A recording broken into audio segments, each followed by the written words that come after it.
কেউ বা ব্যস্ত রং তুলিতে ছবি আঁকায়, কেউ বা বিক্রি করছেন মাটির সরার উপর আঁকা বিভিন্ন প্রতীকী ভাস্কর্য। ঢাকা বিশ্ববিদ্যালয় চারুকলা অনুষদে প্রস্তুতি নিচ্ছে পয়লা বৈশাখ উদযাপন। অন্যদিকে চারুকলার মাঠে প্রস্তুত হচ্ছে প্রতীকী ভাস্কর্য। ভাস, কাঠ ও বিভিন্ন রং দিয়ে তৈরি হচ্ছে এই ভাস্কর্যগুলো দেখতে অনেক বিরাট আকৃতির। এখানে ভাস্কর্যের মধ্যে থাকবে বিভিন্ন বাঙালি প্রতিকৃতি, থাকবে ইলিশ মাছ, বাঘ, পাখি, পালকি। প্রতীকী ভাস্কর্য হিসেবে থাকবে এবার স্বৈরাচারী শাসকের মুখোশ।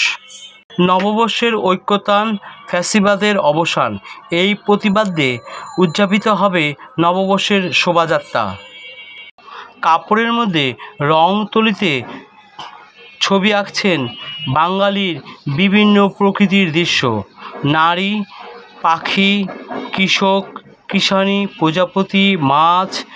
এছাড়াও অন্যদিকে আঁকছেন গাজীর পট, বাঙালি সংস্কৃতির এক ঐতিহ্য গাজীর পট, আরেক ঐতিহ্য বেহুলা লক্ষিন্দর।